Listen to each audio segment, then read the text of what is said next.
जिंदगी क्या है? इसे आप छोटी छोटी मॉलिक्यूलर मशीनें कह सकते हैं जो स्पेशल खोलों में रहती हैं, जिन्हें हम खुलिये कहते हैं। इन मशीनों की तादाद अरबों खरबों में है और इनमें बाहर की दुनिया से एनर्जी खींचने, खुद को माहौल के मुताबिक बनाने और अपने जैसी नस्ल आगे बढ़ाने की सलाहियत है। हालात सही हो तो जिंदगी पैदा करने वाले मॉलिक्यूल हवा में खुद ब खुद ही जाहिर हो जाते हैं, और इसका सबूत वो तजर्बा है जो 1953 में शिकागो यूनिवर्सिटी के प्रोफेसर स्टैनले मिलर ने किया। मिलर ने हाइड्रोजन, मीथेन, पानी और अमोनिया को एक बंद डब्बे में जमा किया। इस मिक्सचर को गर्म किया और फिर इसमें बिजली की करंट लगाई, जैसे आतिशफिशा पहाड़ में होता है। कुछ ही दिन बाद अमाइनो एसिड पैदा हुए। अमाइनो एसिड ही मॉलिक्यूल और तमाम प्रोटीन्स की बुनियाद हैं। हम अब ये जानते हैं कि दुनिया के शुरू के मौसम और माहौल में मीथेन और हाइड्रोजन नहीं थी, लेकिन फिर भी नताइज पैदा हुए। इससे साबित होता है कि मतलूबा माहौल मिल जाए तो जिंदगी की इब्तदाई शक्लें खुद ब खुद ही जाहिर हो जाती हैं, और जमीन पर वो मतलूबा माहौल मौजूद था। दर्जा हरारत और केमिकल्स का सही जोड़ और तनासुब जिससे जिंदगी जन्म ले सके। दर्जा हरारत सिर्फ जिंदगी की पैदाइश के लिए ही नहीं, इसे कायम रखने के लिए भी जरूरी था। जानदारों को दरमियाने दर्जा हरारत की जरूरत होती है और जमीन में इसका निजाम पहले ही मौजूद है। लेकिन कैसे? वो इस तरह के बारिश में कार्बन होता है जो आहिस्ता आहिस्ता जमीन के अंदर जज्ब हो जाता है और लाखों साल वहीं पड़ा रहता है। आतिशफिशा बाकायदगी से थोड़ा बहुत कार्बन हवा में छोड़ते रहते हैं। कम कार्बन का मतलब है कम कार्बन डाइऑक्साइड, और इसका मतलब है ठंडा दर्जा हरारत। मौसम ठंडा हो तो बारिश कम होती है। कम बारिश का मतलब है जमीन को जखीरा करने के लिए कम कार्बन मिलेगा। वक्त के साथ साथ कार्बन डाइऑक्साइड की सतह ज्यादा हो जाती है और मौसम गर्म होने लगता है। जितनी ज्यादा गर्मी होगी, बारिश भी इतनी ही ज्यादा होगी, जिसका मतलब है कार्बन स्टोर हो जाएगा और टेम्परेचर नीचे गिरने लगेगा। जमीन के अपने निजाम ने यहाँ के मौसम और माहौल को मुस्तहकम रखा है। पिछले 4 अरब साल में जिस तरह सूरज की तपिश बढ़ी है, ये निजाम गर्मी का कामयाबी से मुकाबला कर रहा है, जबकि दूसरे सैयारे इसका सामना नहीं कर पाए। मिसाल के तौर पर वीनस यानी जोहरा सैयारे में कार्बन डाइऑक्साइड इतनी ज्यादा है कि वहाँ की गर्मी शीशे तक को पिघला सकती है। लिहाजा जानदारों के लिए जमीन बिल्कुल परफेक्ट जगह थी। तो जब ये सफर शुरू हुआ तो जिंदगी की इब्तिदाई शक्लें क्या थी और इनमें क्या तब्दीलियां आईं? आइए वीडियो के अगले हिस्से में देखते हैं।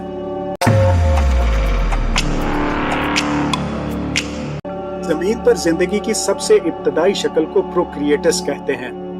ये सिंगल सेल यानी यकखुलियाई ऑर्गेनिजम्स समंदर की तह में मौजूद आतिशफिशा पहाड़ों में पैदा हुए थे, जहां केमिकल्स की भरमार थी। प्रोक्रिएटस बहुत ही छोटे हैं, इतने छोटे कि एक नुक्ते में भी हजारों लाखों प्रोक्रिएटस होते हैं। छोटे होने के बावजूद इनमें बाहर के माहौल की इंफॉर्मेशन जमा करने की सलाहियत है, जैसा कि इन्हें गर्मी का पता चल जाता है और इस पर रद्द अमल भी देते हैं। बहुत ही सादा शक्ल से जिंदगी पेचीदा कैसे हुई? इस सफर में इनकलाब लाया फोटोसिंथेसिस ने। जानदार मखलूक फोटोसिंथेसिस के जरिए सूरज की रोशनी को तवानाई में तब्दील करती है। इसका मतलब है कि जिंदगी की इब्तदाई शक्लों को एनर्जी का लामहदूद खजाना हाथ लग गया था, जिससे प्रोक्रिएटस की तादाद तेजी से बढ़ने लगी। ये स्पीड इतनी तेज थी कि उस वक्त के समंदरों में जानदारों की तादाद आज की सतह से 10 गुना ज्यादा थी। 3 अरब साल पहले फोटोसिंथेसिस की ऐसी शक्ल भी मौजूद थी जिससे ऑक्सीजन पैदा हुई और उसने माहौल और मौसम को बदल कर रख दिया। 2.5 अरब साल पहले माहौल में ऑक्सीजन की मिकदार ड्रामाई हद तक बढ़ गई और ऑक्सीजन के एटम्स ने मिलकर एक तह बनाई जिसे आज हम ओजोन लेयर कहते हैं, और जो जमीन को सूरज की जहरीली शुआओं से बचा कर रखती है। और इसी की वजह से जमीन पर पहली मर्तबा एलजी ने जन्म लिया। एलजी को उर्दू में काई भी कहा जाता है और ये आम तौर पर समंदर या पानी के अंदर और इसके आसपास उगता है। इसका मतलब है कि उस वक्त तक जमीन की सतह काफी साफ हो चुकी थी। ऑक्सीजन ज़दा नया माहौल और मौसम प्रोक्रिएटस के लिए बुरी खबर बनकर आया, क्योंकि ऑक्सीजन इनके लिए जहरीली थी। इसके नतीजे में प्रोक्रिएटस का कत्ले आम हुआ और जो बच गए वो दोबारा समंदर की सतह में चले गए। इस दौरान ऑक्सीजन की वजह से दर्जा हरारत नीचे आने लगा और 100 मिलियन साल तक जमीन बर्फ में ढकी रही। ये अच्छा स्टार्ट तो नहीं था, लेकिन जमीन के अपने निजाम ने हालात पर नजर रखी और इसमें इन्हें यूक्रिएटस से बहुत मदद मिली। ये नए जरसूमे हवा से ऑक्सीजन को खींच सकते थे, जिससे मौसम और माहौल का दर्जा हरारत मुस्तहकम रखने में मदद मिली। यूक्रिएटस में एक और खास खूबी भी थी, सेक्स की। अब तक जरसूमों ने आपस में खुद को तकसीम किया था, लेकिन यूक्रिएटस ने अपने जीन्स को पार्टनर के जीन्स के साथ मिला दिया। यह तब्दीली बहुत ही अहम थी, क्योंकि इसका मतलब था कि हर नस्ल के साथ साथ उसके जीन्स में छोटी छोटी तब्दीलियां आने लगी। क्योंकि अब पहले से ज्यादा वेरिएशंस मौजूद थे, जिंदगी को आगे बढ़ने के लिए ज्यादा ऑप्शन मिल गए। इसलिए जानदारों में तब्दीली की स्पीड भी तेज होने लगी थी। वक्त के साथ साथ हालात फायदेमंद हुए तो फोटोसिंथेसिस यानी धूप को एनर्जी बनाने की ताकत और ऑक्सीजन की ज्यादती से निपटने की सलाहियत से एक सेल वाले सादा खुलिये ज्यादा पेचीदा और कई खुलियों में तकसीम होना शुरू हुए। पौधे, फंगाई और फिर जानवर भी समंदरों से निकलकर जमीन पर घूमने लगे। जमीन पर फोटोसिंथेसिस वाले पौधों की मौजूदगी से खुश्की पर ऑक्सीजन का माहौल पैदा हुआ, क्योंकि पौधे कार्बन डाइऑक्साइड जज्ब करके ऑक्सीजन हवा में छोड़ रहे थे। यही निजाम हमें आज भी जमीन पर नजर आता है। खुश्की पर जिंदगी जाहिर होने के बड़े बड़े नताइज सामने आए। पानी में तो कशिशे शकल काम नहीं करती, लेकिन जमीन पर पौधों को बड़ा होने के लिए सीधा खड़ा रहना था। इन्हें अपने अंदर ऐसे निजाम की जरूरत थी जो जमीन की कशिश के उल्टी तरफ काम करे और पानी ऊपर की तरफ ले जाए। इसी तरह जानवरों में भी हमारे दिल की तरह पंप सिस्टम पैदा हुआ, जो ग़िज़ाई अज्जा जिस्म के कोने कोने में पहुंचाता है। इन तब्दीलियों के बायस जानदारों में ज़हानत भी पैदा हुई। कुदरत के इंतखाबी अमल से एक नस्ल से दूसरी नस्ल तक मालूमात का तबादला मुमकिन हुआ, क्योंकि ये जानना कि कोई और मखलूक खतरे में है या कौन सा पौधा खाने के लायक है और कौन सा नहीं, जिंदा रहने के अमकान बढ़ा देता था। लेकिन मुसलसल तब्दीलियों से ही जिंदगी की नई से नई शक्लें पैदा नहीं हुई, बल्कि डायनासोर्स के खात्मे से नए ममालिया जानवरों के लिए ये मुमकिन हुआ। 66 मिलियन साल पहले डायनासोर्स की कहानी खत्म होने में कुछ घंटे ही लगे थे, जब एक वहशी शहाबे साकिब जमीन से टकराया। आज के मेक्सिको में गिरने वाले इस खलाई जिस्म से गर्द के इतने गहरे बादल उठे कि जमीन पर अंधेरा छा गया। न्यूक्लियर विंटर आ गई, जिससे जहरीली तरीन तेजाबी बारिश हुई। आधे से ज्यादा जानवर और पौधे खत्म हो गए। उस शहाबे साकिब का सबसे ज्यादा नुकसान डायनासोर्स को हुआ, क्योंकि अपने बड़े जिस्म के बायस उन्हें ज्यादा एनर्जी की जरूरत थी और शहाबे साकिब के बाद इसका मिलना मुश्किल था।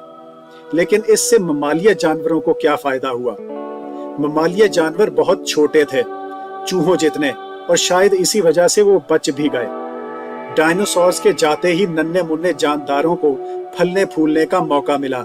इन हालात का फायदा जिसने सबसे ज्यादा उठाया वो थे प्राइमेट, यानी इंसान से पहले की मखलूक।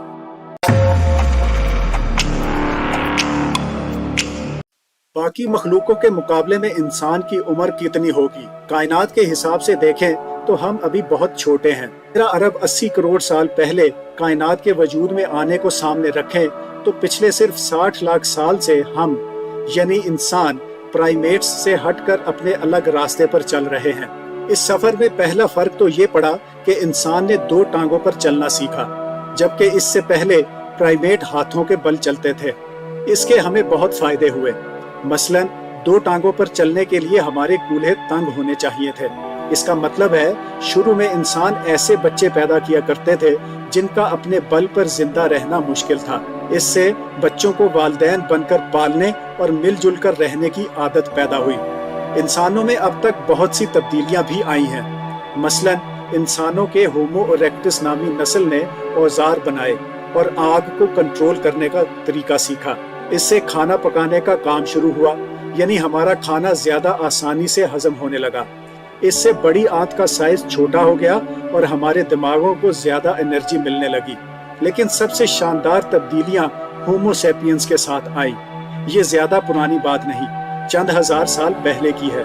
तो होमो सेपियंस यानी हम में और पहले की नस्लों में क्या फर्क था? सादा सा जवाब है जुबान का। दूसरे जानवर भी आपस में बातें करते हैं और तजर्बों से ये साबित भी हुआ है कि चिंपैंजियों ने चंद सौ लफ्ज याद भी कर लिए थे, लेकिन इनकी बातचीत बहुत महदूद है। जानवर एक दूसरे को करीबी खतरे से अलर्ट तो कर देते हैं, लेकिन 5 मील जनूब में खड़े शेरों के झुंड के बारे में नहीं बता सकते। जुबान की वजह से हम चीजों की मालूमात में अंदर तक घुसते चले गए। इसका फायदा ये हुआ कि हमारी इंफॉर्मेशन सही से सही होती गई, जिससे इज्तिमाई तरबियत का अमल शुरू हुआ। यानी मालूमात एक इंसान से दूसरे और एक नस्ल से अगली नस्ल तक पहुंचने लगी। इन तब्दीलियों ने नई इंफॉर्मेशन का बंद खोल दिया। एनर्जी और वसाइल का बेहतर इस्तेमाल शुरू हुआ और तफरीह के भी नए से नए तरीके सामने आए। जुबान के जरिए मिलने वाले इल्म की वजह से इंसान रिसोर्सेज यानी अपने वसाइल के बेहतर इस्तेमाल के लिए सोचने लगा, और इसमें आबादी भी शामिल थी। 30,000 साल पहले पूरी दुनिया में इंसानों की तादाद 5 लाख थी।